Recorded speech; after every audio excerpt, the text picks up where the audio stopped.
Welcome to Bengkel Matematika, di mana matematika kita buat menjadi lebih mudah.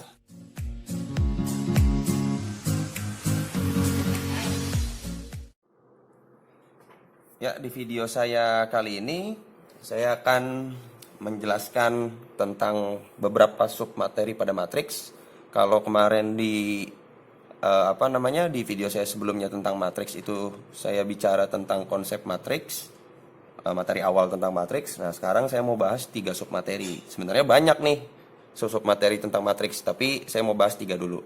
Yang pertama itu ada matriks diagonal, yang kedua ada matriks identitas, dan yang ketiga ada yang namanya matriks transpose. Nah, saya sediakan di sini definisi-definisi supaya kita lebih memahami, oh ternyata definisinya itu akan menjadi bentuk seperti ini, dan seperti ini.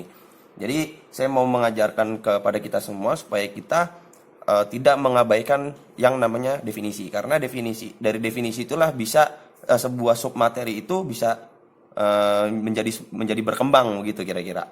Nah, yang pertama saya akan menjelaskan tentang matriks diagonal. Nah, definisinya saya bacakan. Sebuah matriks disebut matriks diagonal itu ketika matriksnya berbentuk persegi dengan anggota diagonal utama sekurang-kurangnya satu bilangan bukan 0 dan anggota yang lainnya 0. Jadi nanti ada bentuk matriks yang dimana matriksnya itu ada begitu banyak angka 0 tapi 0-nya itu bukan di diagonal utamanya. Nah, di sini saya sediakan contohnya ada A, B, dan C. Dan dimana di sini yang A itu saya buat namanya adalah matriks A. Nah, di sini ada angka 5, 0, 0, 2. Nah, dari definisi yang sudah dituliskan ini, yang sudah saya bacakan tadi ya, bahwa ada angka 0 yang bukan di diagonal utama. Nah, diagonal utama itu adalah yang ini nih. Itu kalau letaknya itu kalau misalkan kita buat dalam bentuk huruf, ini adalah A11, ini A12, A13 dan A14. A11, A12, A21 dan A22. Nah, jadi yang disebut matriks diagonal utama itu adalah dari A11 ke A22 dan seterusnya nanti. Tergantung ada berapa banyak matriksnya, anggota matriksnya. Nah, kalau kita bisa lihat di sini, di matriks A ini disebut adalah matriks diagonal, di mana matriks A ini mempunyai sebuah ordo. Nah, jadi semua matriks itu punya ordo ya. Jadi punya ordo. Jadi kita lihat dulu di matriks A ini jumlah baris dan jumlah kolomnya kalau kita mau menentukan ordo dari sebuah matriks. Jadi di sini barisnya, kalau baris itu ke bawah, kalau kolom itu ke kanan ya. Jadi barisnya kita hitung ada 1, 2, ada 2 baris, dan kolomnya ada 1, 2, ada 2 kolom juga. Jadi untuk matriks A, dia mempunyai ordo matriksnya adalah 2 kali 2. Jadi saya tuliskan ordonya. A biasanya gini ya, ditulis di agak ke bawah, 2 kali 2. Nah, ini menyatakan bahwa si matriks A itu mempunyai ordo 2 kali 2. Dan matriks A ini merupakan sebuah matriks diagonal. Lanjut kita ke contoh yang B. Nah, contoh yang B saya namakan matriksnya adalah matriks B.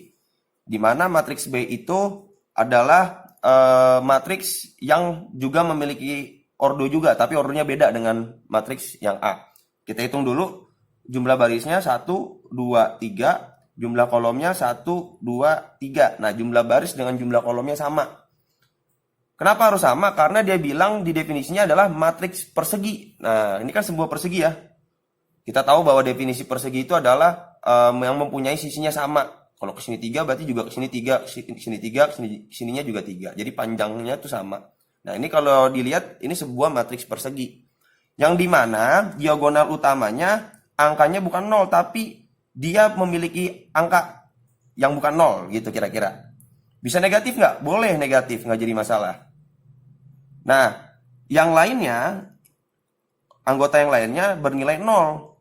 Sehingga ini hanya diagonal utamanya saja yang mempunyai angka bukan 0 maksud saya. Nah, jadi matriks B ini juga disebut sebagai matriks diagonal, di mana ordonya ordonya. Tadi kita udah hitung bahwa barisnya itu 3 dan kolomnya 3. Jadi kita tulis 3 kali 3. Jadi jumlah baris dengan jumlah kolomnya sama. Nah, kita lanjut ke soal yang nomor C. Untuk soal yang C, saya namakan matriksnya adalah matriks C. Di mana matriks C ini juga punya ordo, sama seperti matriks A dan B. Jadi kita hitung dulu jumlah baris dan jumlah kolomnya. Jumlah barisnya itu ada 1, 2, 3, 4. Jumlah kolomnya 1, 2, 3, 4. Jadi dia adalah matriks C ini adalah matriks yang berordo 4 dikali 4. Karena jumlah baris dan jumlah kolomnya sama, maka dia disebut matriks persegi sesuai dengan definisinya. Dan sekarang kita lihat diagonal utamanya. Diagonal utamanya bukan 0 kan? Ada 5, 6, 7, 8. Dan yang lainnya tuh 0. Maka si matriks C ini juga disebut sebagai matriks diagonal dengan ordo di 4 kali 4. Nah, itu untuk matriks diagonal. Nah, sekarang kita lanjut ke submateri yang berikutnya. Submateri yang berikutnya itu tentang matriks identitas. Nah, di sini juga disediakan definisi di mana sebuah matriks disebut matriks identitas ketika matriksnya berbentuk persegi yang diagonal utamanya bermuatan bilangan 1 dan yang lainnya 0. Jadi, sini saya tidak tuliskan contohnya, saya akan tulis langsung contohnya. Kalau yang tadi di matriks diagonal kan contohnya udah ada. Nah, ini saya tuliskan dulu contohnya. Jadi, untuk matriks identitas diagonal utamanya itu bilangannya 1. Yang lainnya 0. Jadi hampir sama. Cuman bedanya kalau matriks diagonal dia angkanya boleh 1, boleh 2, boleh 3, boleh minus 1, minus 3 dan lain sebagainya. Tapi kalau untuk matriks identitas dia harus 1 di diagonal utamanya. Contohnya misalnya saya sebutkan yang A itu adalah matriks P misalnya. Matriks P-nya saya buat dalam ordo 2 kali 2 misalnya. Berarti di sini 1, 0, 0, 1. Nah, ini disebut matriks identitas dengan ordo 2 kali 2. Kenapa disebut matriks identitas? Karena diagonal utamanya muatannya 1. Komponennya ya, anggotanya itu 1 diagonal utamanya. Jadi 1 terus tuh. Hanya 1? Iya, hanya angka 1. Tidak boleh ada angka lain selain 1. Jadi kalau ada di diagonalnya ada misalnya 1, 1, 1, 1, terus ada 2. Nah, berarti itu bukan matriks identitas. Tapi itu matriks diagonal. Dan yang lainnya 0. Nah, maka si matriks P ini disebut matriks identitas. Ordonya, ordo si P-nya ini adalah 2 dikali 2. Karena apa? Karena disebut dalam definisi matriksnya harus matriks persegi. Nah, untuk contoh yang kedua, saya akan bentuk dia dalam bentuk matriks berordo 3 kali 3. Misalnya setelah PQ lah ya. Saya buat namanya matriks Q. Di mana matriks Q ini juga sebuah matriks identitas yang ordonya 3 kali 3. Kalau dia ordonya kali 3 berarti jumlah kolomnya 3. Jumlah barisnya juga 3. Ini 1, ini 0, ini 0, ini 1. Nah, jadi di diagonal utamanya itu muatannya 1, ya, bermuatan bilangan 1 dan yang lainnya 0. Nah, ini disebut si matriks Q ini adalah matriks dengan ordo Q 3 kali 3 dan matriks Q ini disebut adalah matriks identitas. Bagaimana kalau dia misalnya ordonya 4 kali 4? Lakukan hal yang sama. Jadi yang penting di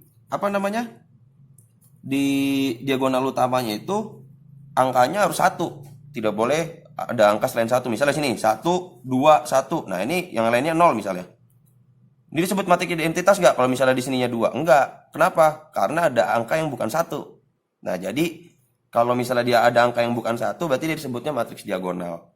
Nah, untuk R yang misalnya 4 kali 4 tadi ya. Saya buat 4 kali 4 berarti di sini 1, jumlah barisnya 4. Nah, 1, 2, 3, 4. Ini 1, 2, tinggal tambah 3 ya. Berarti 1, 0, 0, 0, 1, 0, 0, 0, 1. Nah, terlihat bahwa di diagonal utamanya itu bilangannya hanya 1. Hanya angka 1 maksudnya. Dan ini adalah matriks dengan ordo 4 kali 4. Nah, si matriks R ini juga disebut matriks identitas dengan ordo 4x4. Oke, itu untuk matriks identitas. Sekarang kita lanjut ke matriks transpose. Nah, di matriks transpose ini juga disediakan definisi. Definisinya adalah sebuah matriks dikatakan matriks transpose ketika mengubah letak setiap komponen-komponen pada baris menjadi kolom dan sebaliknya. Nah, jadi nanti yang tadinya baris dia kita rubah menjadi sebuah kolom, dan yang kolom kita rubah jadi sebuah baris. Itu disebut adalah matriks transpose. Nah, nanti ada lambangnya tersendiri. Misalnya contoh, saya menggunakan matriks 2x2 dulu deh. 2x2. Misalnya ada matriks K. Matriks K-nya itu adalah 3, 2, 1, 4. Misalnya ya. Misalnya 3, 2, 1, 4. Jadi dia tidak harus 0. Kalau 0 boleh nggak? Ada 0-nya. Boleh, nggak jadi masalah. Jadi angkanya bebas lah kalau misalnya di matriks transpose. Nah, kalau kita mau cari matriks transpose dari K, maka akan dilambangkan menjadi K. Kalau kita ingat materi bilang berpangkat, jadi K pangkat T. Nah, ini disebutnya matriks transpose K. Definisinya mengatakan bahwa mengubah letak setiap komponen-komponen pada baris menjadi kolom. Ini kan baris nih. 3 sama 2 kan dalam satu baris. Si baris ini kita rubah jadi kolom. Baris 1 kita rubah jadi kolom 1. Baris 2 kita rubah jadi kolom 2. Karena kalau baris kan dari kiri ke kanan atau dia horizontal. Kalau kolom itu kan dia vertikal. Jadi yang 3, 2 ini kita buat dalam bentuk vertikal. Jadi di sini 3, 2, di sini jadi 1, 4. Nah, inilah yang disebut matriks transpose K. Di mana yang barisnya tadi 3, 2 jadi 3, 1. Karena dia kita change ya, kita rubah. Nah, bagaimana kalau misalkan dia ada di ordo 3x3? Misalnya saya habis KL lah ya. Berarti L misalnya 3x3 3, 5, 7 2, 4, 6 1, 9 berapa nih? 8 deh. Nah, kita misalnya mau cari matriks transposnya si L misalnya. Nah, matriks transposnya L itu juga sama. Kita lakukan hal yang sama maksud saya. Jadi L, T, ini artinya matriks transpose L. Kita buat tetap dalam bentuk matriks 3x3. Baris pertama kita buat jadi kolom pertama. Jadi 3, 5, 7. Baris kedua kita rubah jadi kolom kedua. Jadi 2, 4, 6. Baris ketiga kita rubah jadi kolom ketiga. Jadi 1, 9, 8. Nah, inilah matriks transpose dari si L, di mana yang muatan atau anggota pada baris pertama kita rubah jadi anggota kolom pertama. Kira-kira begitu ya. Nah, bagaimana dengan matriks dengan ordo 4x4? Itu juga sama. Ini saya kasih contohnya sekalian aja. Jadi KL berarti M. Misalnya matriks M-nya itu 4, 7, 1, 2. Nah, ini kurang panjang nih. 4, 7, 1, 2. 3, 4, 1, 5. 2, 2, 3, 8 misalnya. Saya nggak usah pakai yang 4x4 lah ya, nanti nggak muat. Saya bikinnya jadi ordonya barisnya kita hitung dulu 1, 2, 3, 4. Kolomnya 1, 2, 3. Jadi ordonya adalah 4x3. Karena barisnya ada 4, kolomnya ada 3. Nah, bagaimana cara membuat matriks transposnya? Kita tulis MT. Yang baris 1 kita rubah jadi kolom 1. 4, 3, 2. 7, 4, 2. 4, 2. 1, 1, 3. 1, 1, 3, 2, 5, 8. 2, 5, 8. Wah, ini agak mepet ya kertasnya. Nah, bisa kita perhatikan tadi matriks M itu dalam ordo 4x3. Ya kan? Dia punya 4 baris, 1, 2, 3, 4. Ketika ditranspos, ternyata jumlah barisnya jadi berubah. Jumlah barisnya yang tadinya 4 jadi 3, 1, 2, 3. Yang jumlah kolomnya tadinya 1, 2, 3, cuman 3 jumlah kolomnya. Dia berubah jadi 4. 1, 2, 3, 4. Nah, begitulah kira-kira tentang matriks transpose. Dan ini adalah submateri hanya beberapa submateri yang saya jelaskan pada matriks.